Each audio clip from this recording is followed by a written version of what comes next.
Webinar, excuse me. Webinar is now streaming live on custom live streaming service. And I think that's true because I see it. Okay, cool. Let me go back to this. Here we go.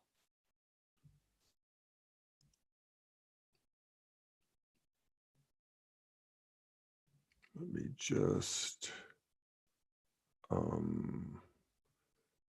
change this one thing. Get started here in a second.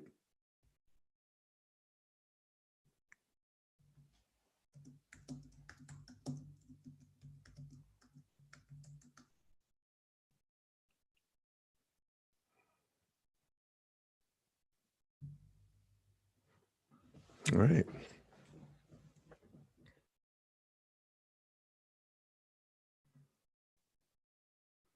I think we're in business here. Take this back. There we go. Close this. All right. Excuse me. Well, hey, folks, Jeff Salzman here, and welcome to the Daily Evolver. It's Wednesday, April 20th, 2022, and I am happy to be with you and grateful, as always, to the folks at the Institute for Cultural Evolution for co-sponsoring this podcast with Integral Life, live on both of their platforms. The Institute for Cultural Evolution, it's the Cultural Evolution Facebook group. And for Integral Life, it's the Integral Life YouTube page. And I'm here every Wednesday at 1 p.m. Mountain Time. And then often post them. Sometimes I do and sometimes I don't, but it's nice to be with you here live. It's a beautiful day here in Boulder, Colorado. And I wanted to start by sharing a speak pipe, it's called. It's on my website. If you want to leave me a voicemail, you can go there, and under the Connect tab, you'll see a way to record a voicemail message to me. And this is one from an old friend and listener, Roshana, who has a question about the world of climate doomism and post-doomism.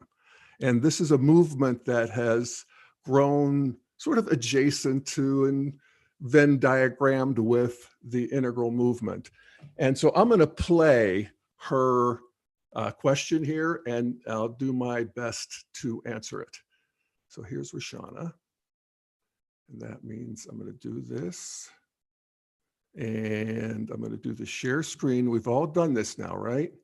And then I'm going to go to that little music thing because there it is. Yeah. And I'm going to share the computer sound, all that good stuff. And this is about a minute, it looks like a minute and a half. So she'll explain the lay of the land. I would love to hear your thoughts about collapse, the collapse of our civilization. You know, our friend Michael Dowd is talking about this a lot with his new website, postdoom.com, I think it is. But anyway, the idea of post-doom, no gloom. We're all about gratitude, loving the earth, loving our connections, helping people to die in the best way possible, in the least painful way. But there's no turning back.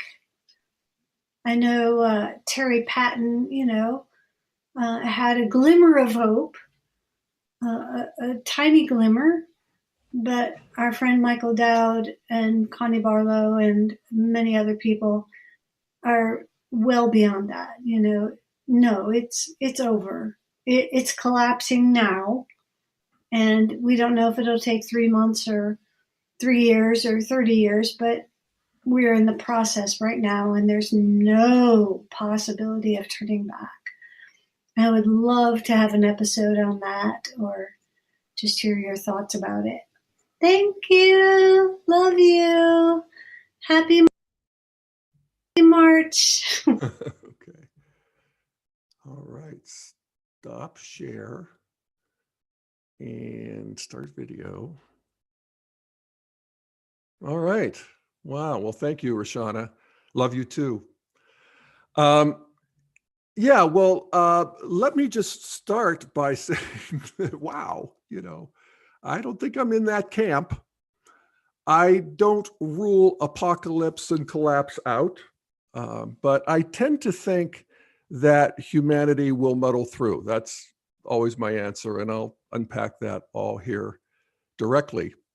But let me first start with the biggest possible answer or frame with which to look at this.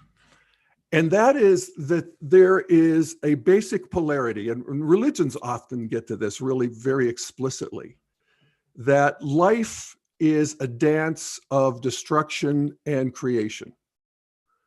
Now, we can see that over the long run, 13.8 billion years, creation wins out over destruction.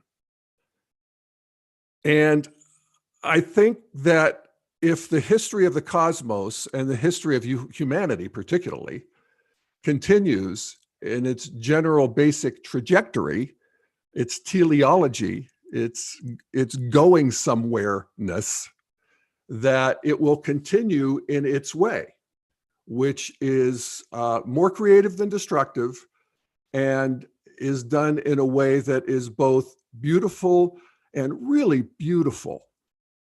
And both true, brutal and beautiful. I often say that evolution is beautiful but not pretty. And one of the things I think that we're called on to wrap our heads and hearts around is this destructive aspect of life. In modernity, we tend to want to deny it, actually. But yet we feel it. And this is where, any sort of optimistic view or,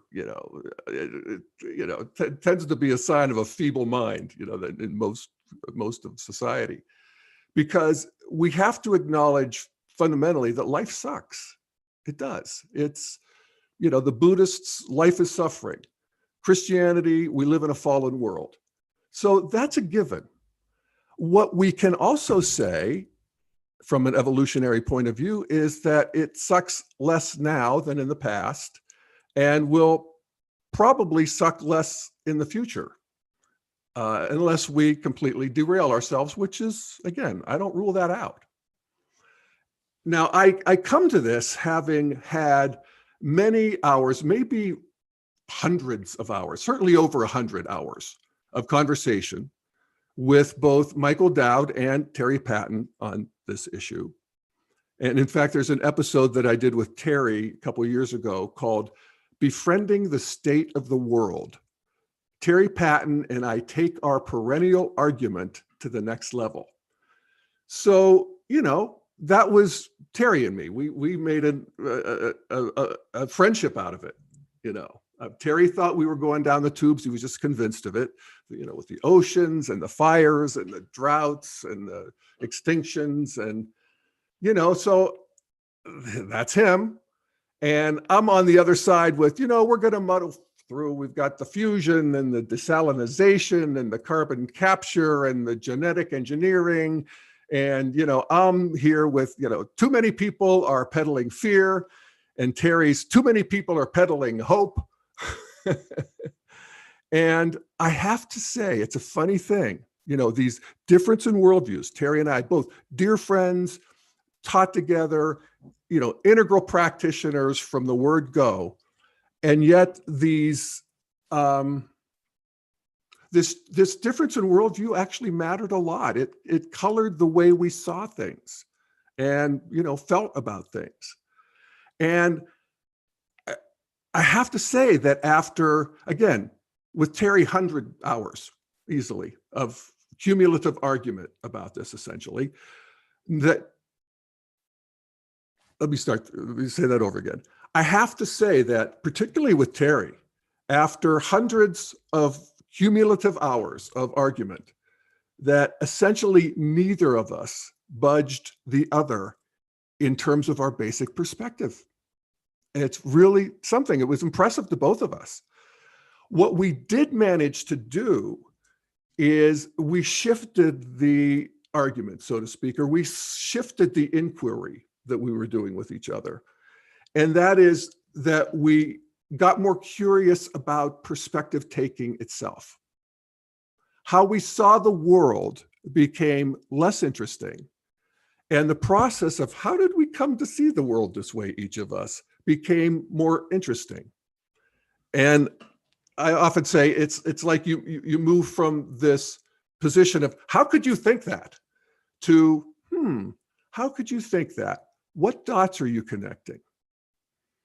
And that's a really the older I get, the more I get that that's what I like to do. You know, I want to get into the world space of another person as best I can, and I'm more motivated to do that than I am to get them in my world space. I already know my world space, but I want to know theirs. And Terry and I both. I think, you know, at a minimum, we could articulate the other's point of view, I think, very well, and to each other's satisfaction. That's an accomplishment. And so here's what I've learned from this doom, post-doom perspective, this collapse perspective. And the main thing is that there's really, just from a felt sense, there's something really good, true, and beautiful about it. You know, it's a worldview that sees the sheer tragedy of this life, the destructive nature. That it sees that destructive side of the polarity. It doesn't look away. It sees the destruction of nature and the oceans and the atmosphere and the human greed and aggression and ignorance and all of the, you know, cascading effects of that, the mines, the pollution. And they are called on to minister to that. Not just to heal it in the physical sense. In fact, for some of them, it's, you know, that's not even in the cards anymore. It's fruitless. So not to heal it just in the physical sense, but to grieve it and to find that territory beyond grief. And when I think about it, it reminds me of my chaplain training when I was in the Masters of Divinity program at Naropa. This is a Buddhist chaplain training that I did. And I remember when I started working at the Boulder Community Hospital and hospice and dealing with terminal and very sick, dying patients, that the teaching was to be with them, to witness their suffering, to join with them, to let them know they are being seen, to watch your own propensity to want to feel better. You know, their suffering causes your suffering. And so you don't want to deny their situation. Don't try to explain it away. And the ultimate teaching, I remember my one teacher hammering this, is that you want to let your heart be broken open so that it can engulf the space and hold both of you. And, you know, that's what I would try to do. And I remember that you know, I would be in the room and I would watch my mind try to feel better, try to make them feel better. And I would just, like a windshield wiper, just continue to wipe those that arising Jeff and get them out of there and just be in the space, you know, the whole thing. But the upside for me, I hope there was one for them, but I can testify that there was one for me, and that I would leave those shifts just lit up. I mean, I'd maybe be with 3 or 4 patients, and I would be just alive in a way that I hadn't been before the shift. Let me put it that way. I've talked numerous times on this podcast about how I had an anxiety disorder for about 4 years.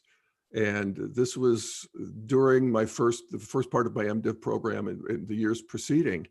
And that lifted about 2 weeks into my chaplaincy. And I remember the moment. I was walking down the corridor of the hospital with my clipboard in my hand. And I realized that I was no longer anxious. And I also, strangely enough, I realized I was never going to be anxious in that same way again. And that's some of the gifts of moving beyond tragedy. And Michael Dowd actually talks about it on his. I checked out postdoom.com. That's their website, and boy, they got a lot of stuff going on there. I'd encourage you to check it out. He's got 70 or 80 interviews with people. And just in the reading the copy on the website, he talked about, let me see here. He says, so what shifts in perception, understanding, relating, and identity become possible when we walk through a post-doom doorway? How do priorities, life ways, and outer world involvements shift and clarify on the other side? And how can such changes call forth genuine equanimity, even joy? Yeah, so I get that. That's, big upside here. And do I think there is a completely fulfilling life of being called to do just that? And to think this way, to feel this way, to act this way, to serve this way? Yes, I do. And I also think that in the grand scheme of things, that emergence may require that there are people who are operating from this space and doing this thing. And again, I'm more and more working on radically allowing other people's world space into my own, not so that one can defeat the other or colonize the other, but that they can both just be there, and in a way available to me in a new way. And that's, I think, one sort of anecdotal definition of integral consciousness. Another upside, I think, to this doom/post-doom worldview is that it gets to another big truth of life. It's sort of this on this destructive side of the polarity, and that is the truth of the apocalypse. That first of all, each one of us is facing our own apocalypse. Our world is going to end in the way that we know it. That's the existential anxiety of being human. We also know through science that the cosmos is going to end. I saw this YouTube, it's a long way out, and we go through all sorts of machinations to get there, but it's going to end. Some say in fire and some say in ice. I love that. That's a poem from Robert Frost. So anyway, and we can see apocalypses everywhere, many apocalypses. The Ukraine, the beetle kill in the Ponderosa Pines just west of me on the way up to Netherlands. It's heartbreaking. And it's a deep structure. It's a religious structure. Environmentalism is often critiqued by, the opposition, if you will, as being a religion. And it is, in many ways it is. It's a deep part of the human psyche is that we have sinned and fallen short. We have sinned against nature. We've sinned against God. We must be punished. We must repent. That's all deep psychic structures in the human being. And, it's religious, so sue me. But, this, that religious energy is part of being a human. And if we're lucky, we bring it to the work of our life. Especially if, let me just say that all the better when you are including the creative side of the equation, as well as the destructive side of the equation of the polarity. So that's all good. And so then let's look at another issue, and that is the actual truth of global climate catastrophe. Is it over no matter what? We have 3 months, maybe 3 years, maybe 3 decades. Is there no hope? I see that Dowd refers to hope as hopium, and we shouldn't be taking hopium. And so, is it a foregone conclusion? Is it going to happen? If you talk to Terry Patton or Michael, they would point you to a stack of books and websites and data that would conclusively support that view. To which I would reply, well, Elon Musk disagrees with you. I hope I'm not being too tweaky, but that has to be taken into account. There are, I know Elon Musk is the devil to, a lot of people, probably the post-doomers.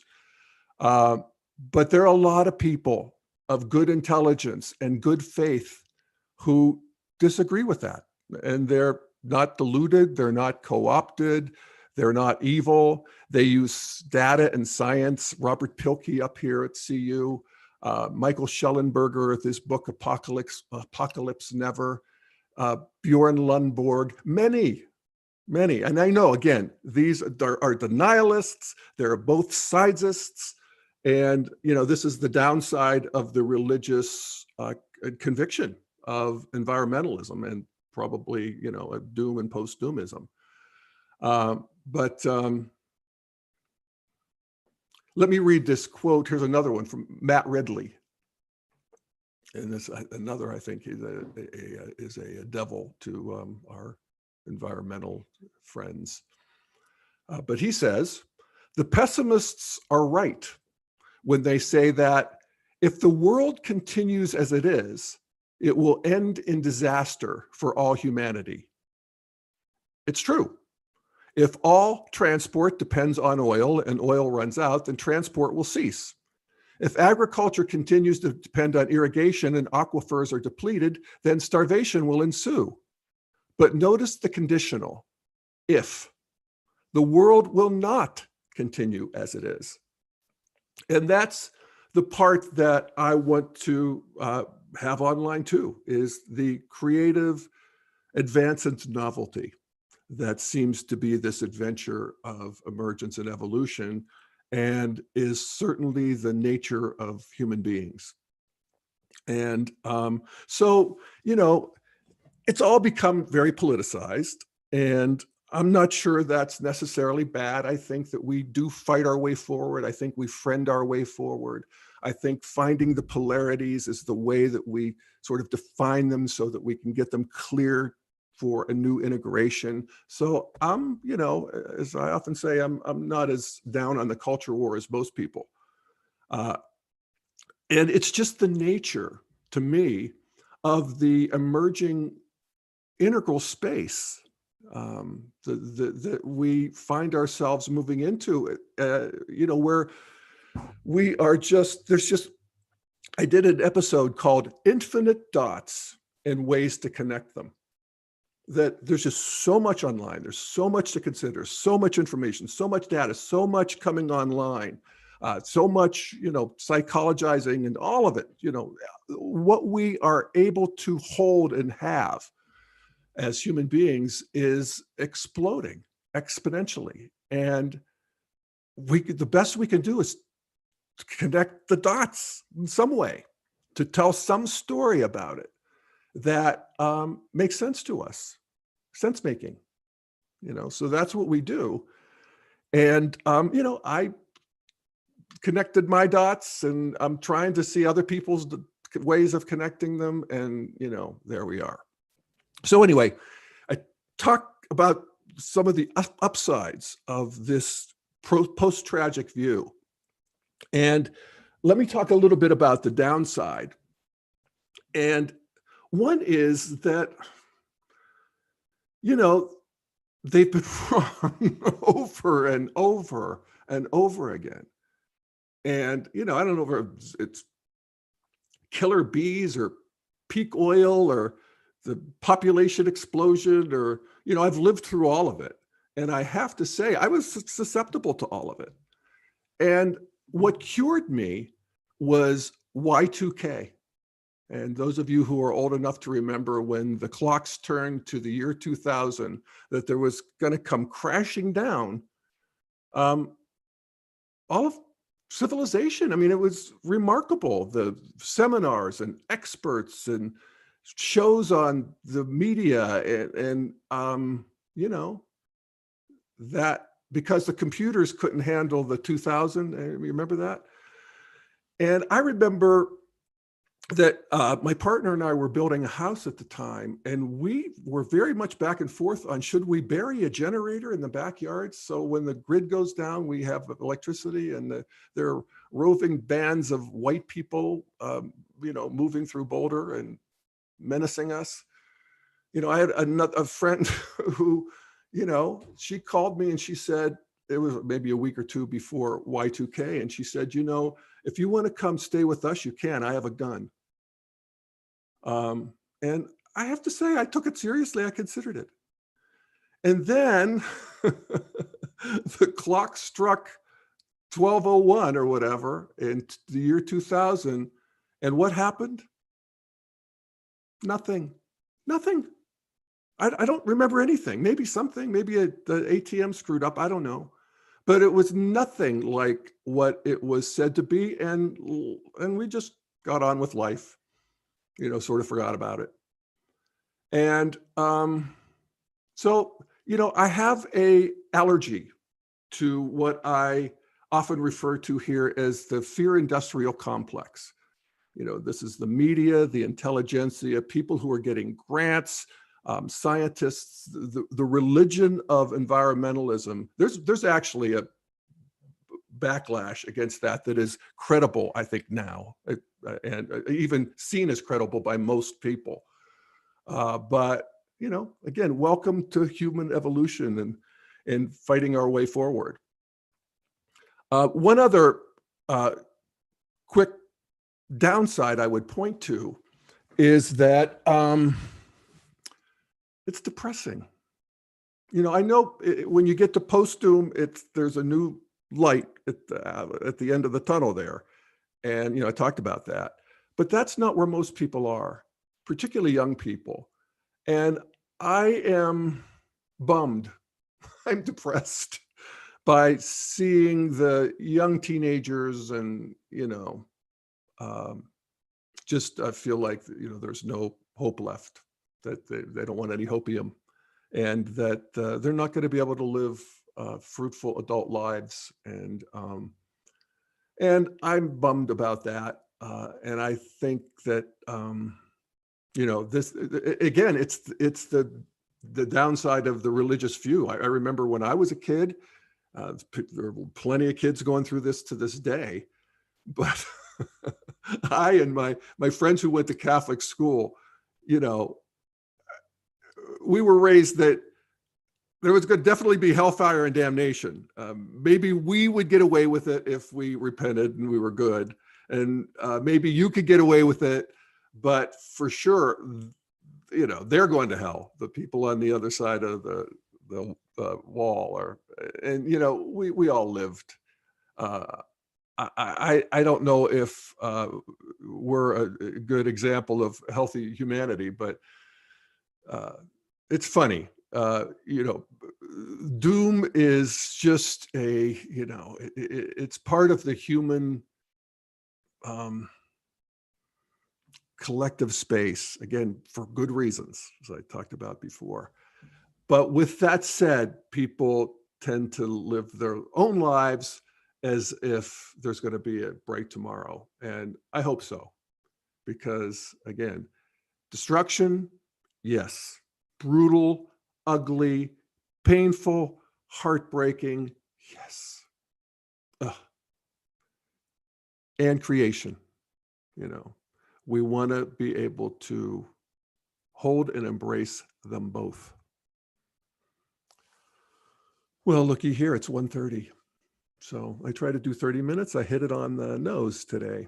So thank you, everybody, for tuning in. And again, sign up for Integral Life. It's well worth it. Check out the Institute for Cultural Evolution and all the great stuff they're doing over there, their new publication, The Developmentalist, and support them.